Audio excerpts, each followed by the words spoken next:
Hello दोस्तों, फिर से हाजिर हूँ क्लास 12 भौतिक विज्ञान की एक और महत्वपूर्ण वीडियो लेकर। आज की इस वीडियो में हम फिजिक्स का एक महत्वपूर्ण प्रश्न तैयार करने वाले हैं जो यूपी बोर्ड में पूरे के पूरे 5 अंक का पूछा जाता है। तो अगर आप वीडियो को पूरा देखते हो तो गारंटी देता हूँ कि ये प्रश्न आपको बिल्कुल अच्छे तरीके से याद हो जाएगा, यानी रट जाएगा। हम फिर कौन से प्रश्न की बात करें तो देख लीजिए, वैद्युत द्विध्रुव की अक्षीय स्थिति में किसी बिंदु पर वैद्युत विभव के सूत्र का निर्धारण करना वेरी इंपॉर्टेंट प्रश्न है। तो वीडियो को पूरा जरूर देखिएगा, पसंद आए तो लाइक कर दीजिएगा और भाई के चैनल को सब्सक्राइब जरूर कीजिएगा, ज़्यादा से ज़्यादा वीडियो को शेयर कीजिएगा। आइए देखते हैं और समझते हैं बिल्कुल इसको सिंपल तरीके से। तो हम बात करें किसके, वैद्युत द्विध्रुव की अक्षीय स्थिति में। किसकी बात की, अक्षीय स्थिति में। तो सबसे पहले वैद्युत द्विध्रुव को बनाते हैं। जैसे जैसे मैं भाषा को बोलते जाऊंगा यानी डायग्राम बनाते जाऊंगा, आपको नोट करते जाना है, लिखते जाना है। चलिए देखिए, तो मान लेते माना एक वैद्युत द्विध्रुव, क्या माना है आपने, सबसे पहले मानना है। तो मानना क्या है, एक वैद्युत द्विध्रुव, इसको नाम दे दो आप ए और बी है। एक वैद्युत द्विध्रुव क्या है, माना एक वैद्युत द्विध्रुव ए और बी कैसे माध्यम में रखा है, निर्वात एवं यानी वायु में यानी परावर्तनांक वाले माध्यम में स्थित है। आप ऐसे लिख सकते हो कि माना एक वैद्युत द्विध्रुव ए बी कैसे परावर्तनांक वाले माध्यम में स्थित है, जिसके बिंदु ए पर माइनस क्यू आवेश तथा बिंदु बी पर प्लस क्यू आवेश है। किसके, बिंदु ए पर माइनस क्यू आवेश तथा बिंदु बी पर प्लस क्यू आवेश है, और जो एक दूसरे से 2l दूरी पर स्थित हैं। कितने दूरी पर स्थित हैं, 2l दूरी पर स्थित हैं। अब इनके मध्य बिंदु, इन दोनों का मध्य बिंदु क्या होगा, O। तो मध्य बिंदु O से R दूरी पर एक बिंदु P है, जहां पर हमें अक्षीय स्थिति में वैद्युत विभव की गणना करनी है। किस बिंदु पर, बिंदु P स्थिति में वैद्युत गणना करनी है। इतना तो आप लिख लोगे कि नहीं, सिंपल सी बात होगी। तो क्या लोगे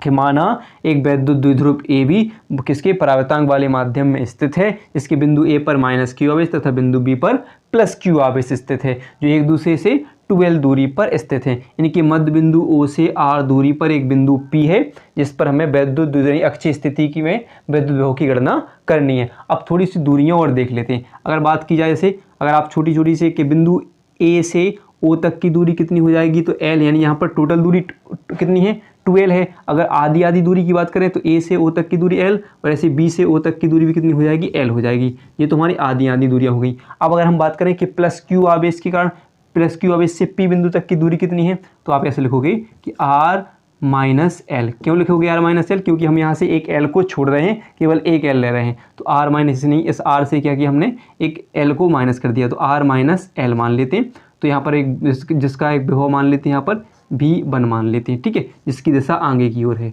यहाँ पर V1 मान लेते हैं। इसी प्रकार माइनस क्यू आवेश से तो क्या होगी, R प्लस एल हो जाएगी, और जो जिस कहाँ तक की, बिंदु P तक की दूरी, तो यहाँ पर विभव मान लेते हैं, इसके लिए V2 मान लेते हैं। P बिंदु पर विभव क्या मान लेते हैं हम, V2 मान लेते हैं। तो ये तो दूरियाँ हो गई। किसके लिए, प्लस क्यू आवेश से P बिंदु तक की दूरी क्या होगी, R माइनस एल, और माइनस क्यू आवेश से P बिंदु तक की दूरी क्या होगी, R, यानी कितनी हुई, R प्लस एल हो जाएगी।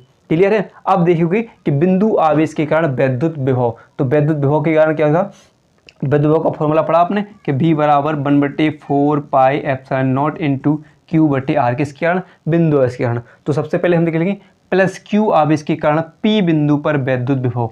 तो क्या लेंगे, प्लस क्यू आवेश के कारण P बिंदु पर विभव। तो सबसे पहले देखो प्लस P यानी बिंदु P पर विभव क्या है, V1 है, किसके कारण, प्लस क्यू आवेश के कारण। तो V1 लिख देते, V1 बराबर 1/4 पाई एप्सिलॉन नॉट, किस में रखा है, निर्वात या वायु यानी परावर्तनांक वाले, परावर्तनांक को लिखें K से, इंटू Q बटे क्या होगा, दूरी क्या होगी, R की जगह हम क्या लिखेंगे यहाँ पर R minus L, plus Q आवेश से P बिंदु तक की दूरी क्या है, R माइनस एल, तो क्या लेंगे R माइनस के एल। इसे नाम दे दो समीकरण 1। इसी प्रकार देखो माइनस क्यू आवेश के कारण, ऐसे लिख दो P बिंदु पर वैद्युत विभव, किसके कारण, माइनस क्यू आवेश के कारण। तो क्या हो जाएगा, तो यहाँ पर क्या है, V2 माना था हमने, तो क्या लिखेंगे V2 बराबर 1/4 pi epsilon not K into Q बटे दूरी क्या थी, R प्लस एल, तो कि नहीं, R प्लस एल हो जाएगी P बिंदु तक की दूरी। इसको मानो हम समीकरण 2 मान लेते हैं। अब बात की कि बिंदु P पर परिणामी विभव क्या होगा, तो क्या लिखें, बिंदु P पर परिणामी विभव, बिंदु P पर परिणामी विभव क्या हो जाएगा, तो V बराबर, अब देखिए यहाँ पर V1 की दूरी, V1 कहाँ पर है, आगे की ओर, और V2 कहाँ पर, पीछे, यानी दोनों एक दूसरे के विपरीत दिशा में।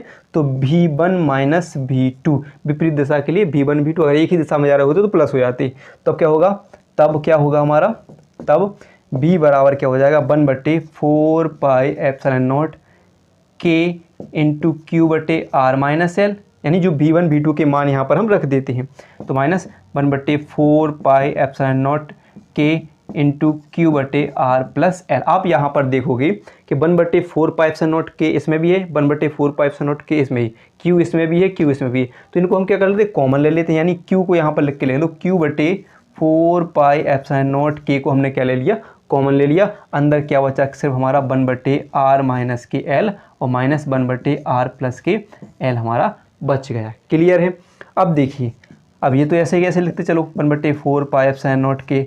अब यहाँ पर देखो भिन्न बनाते हैं, r minus L R plus L को क्या ले लेते हैं एलसीएम ले लेते हैं, तो r माइनस एल और एक बार r प्लस एल को हमने क्या ले लिया एलसीएम ले लिया।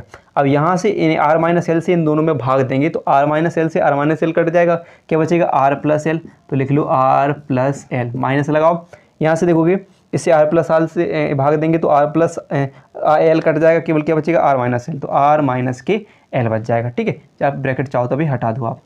अब यहाँ पर देखोगे, अब देखो हमें क्या करना है, यहाँ पर देखो r किसका है प्लस का है और यहाँ पर r कैसा है माइनस का, तो एक दूसरे से कट जाएंगे यानी घट जाएंगे, और l किसका है प्लस का है और माइनस माइनस का गुणा होगा तो प्लस हो जाएंगे, तो l किसका हो जाएगा प्लस का, तो l और l कितने हैं 2l, यानी q/4 pi epsilon not k into क्या हो जाएंगे 2l और l कितने हो जाएंगे 2l बटे, अब एक फॉर्मूला आपने पढ़ा होगा a² माइनस बी स्क्वायर का, क्या पढ़ा आपने a² माइनस बी स्क्वायर बराबर क्या होता है a प्लस बी और a माइनस बी। तो ये देखो सेम वैसे ही फॉर्म में लिखें a माइनस बी और a प्लस बी, इसके लिए हम कैसे लिखते हैं a² माइनस बी स्क्वायर लिखते हैं, तो कैसे लिखते हैं r² माइनस के l², ऐसे लिख देते हैं।